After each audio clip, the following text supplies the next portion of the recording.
Hi, welcome to another episode of Wayne Behind the Wheel.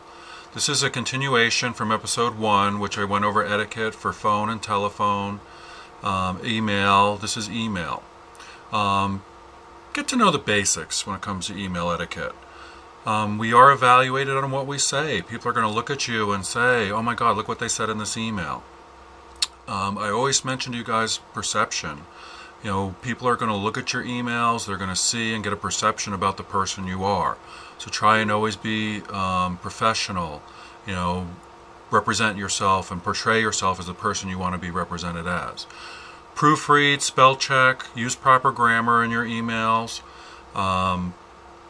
Always include a closing. You know, don't just end an email. Always thank them, take it easy, best regards, have a great day. Something in your emails, make sure you do have a closing on them. Same rules apply to instant messaging. You know, if you're using a BlackBerry or an iPhone and you're doing messages, make sure that you're doing that as well during those messages. You know, people are going to look at you. You are what you write, per se. Always respond promptly if you get an email. Even if you don't have an answer, and this is something I try and do in mine, and I know I don't do it always 100%, but send back, hey, I'm trying to find out for you. Yes, I got your email. I'll let you know as soon as I get an answer. Always respond promptly. Don't get in the habit of sending emails and using them for like spam purposes. You know, you should really never get in the habit of sending an email to somebody who didn't request something from you. Don't send out emails about your property just in a generic form to just anybody. You know, see if the person wants to accept emails from you. Check with them first. If you have a subscribing system, there's lots of programs out there that you can use and have people subscribe if you do have your own private internet site for your hotel. And really understand you are what you write. If you write nasty, people are going to perceive you as nasty. If you write all capitals, people are going to assume you're yelling at them.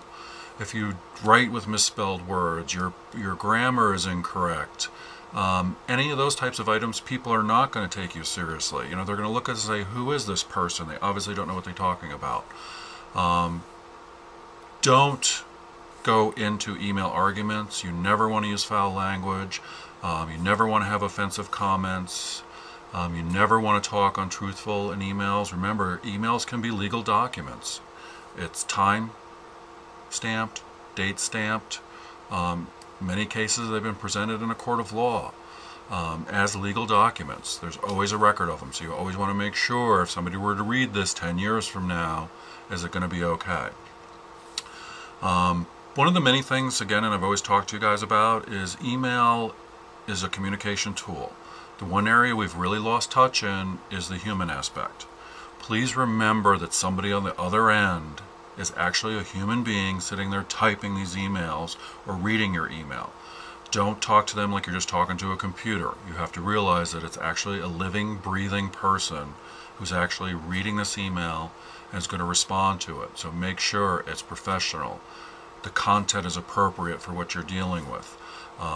Make sure that you are presenting yourself in a professional manner.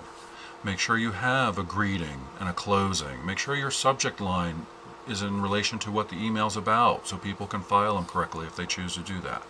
I do have some basic email etiquette that I can send you. If you're looking for that, please email me. I'll gladly send it out to you. I also have a very lengthy 101 steps for proper email etiquette.